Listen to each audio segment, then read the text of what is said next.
মাছের মধ্যে ধনিয়া পাতা দেওয়া হলো।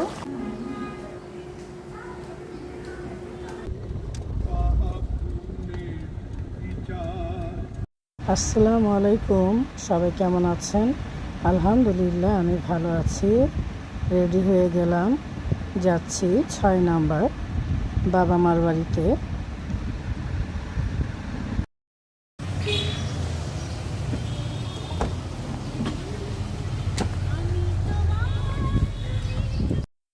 প্রচুর গরম পড়েছে, বের হতে ইচ্ছে করছিল না ঘর থেকে, তারপরও বের হলাম। মুন্না আমাকে দিয়ে আসবে আম্মার বাসায়, ও থাকতে পারবে না, ওর একটু কাজ আছে।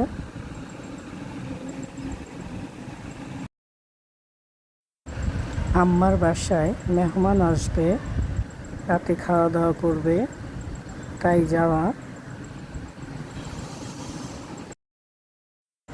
বাসায় আম্মাকে হেল্প করার জন্য যাচ্ছি, কারণ সব কাজ তো আর আম্মা একা একা করতে পারবে না, তার জন্য আম্মার বাসায় যাচ্ছি। আমার বাসা থেকে আম্মার বাসা বেশি দূরে নয়। এসে দেখি আম্মা অনেক কিছু রান্না করে ফেলেছে। আম্মার বাসায় চলে এসেছি, আজকে গেস্ট আসবে, তাই অনেক রান্না হচ্ছে। রুই মাছ বসানো হলো, আর আরেক পাশে মুরগি রান্না হচ্ছে। সর্ষে ইলিশ রান্না করা হয়েছে,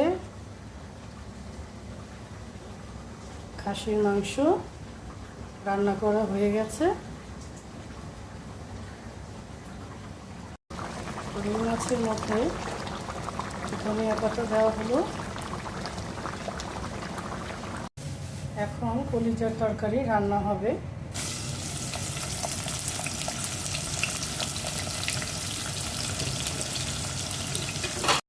আদা রসুন দেওয়া হলো,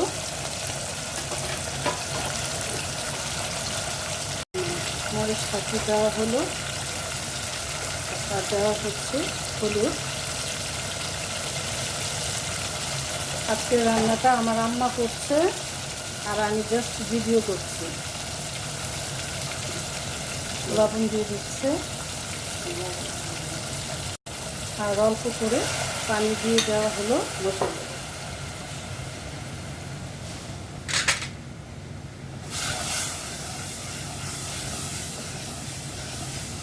মশলাটা ভালো করে কষিয়ে নিতে হবে, তারপর কলিজাটা দিয়ে দিব।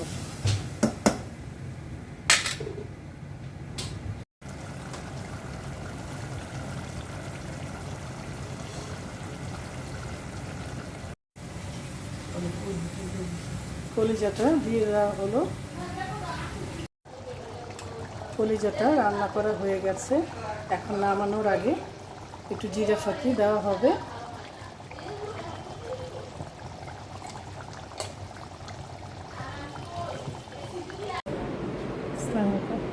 ভালো আছেন? মেহমানরা সব চলে এসেছে, ওনারা ইন্ডিয়া থেকে বাংলাদেশে এসেছে বেড়াতে। মেহমানরা আসতে আসতে অনেক রাত হয়ে গেছে, তাই একবারে খেতে বসে গেছে।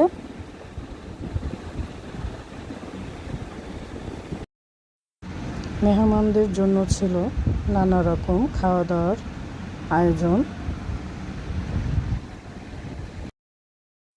আব্বা ইন্ডিয়ান মেহমানদের নিয়ে খাওয়া দাওয়া করছে আর গল্প করছে।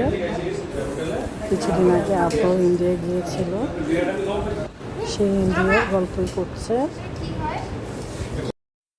এখন খাওয়া দাওয়ার দ্বিতীয় পর্ব চলছে।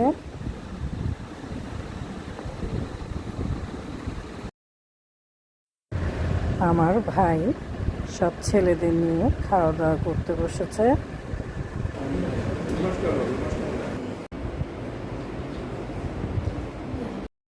খাওয়া দাওয়া শেষ করে আব্বা ওনাদেরকে নিয়ে গল্প করছে ড্রয়িং রুমে।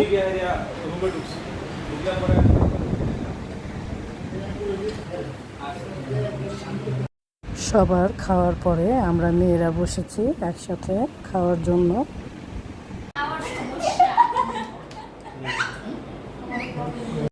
খাওয়ার পরে কোক না হলে তো চলে না।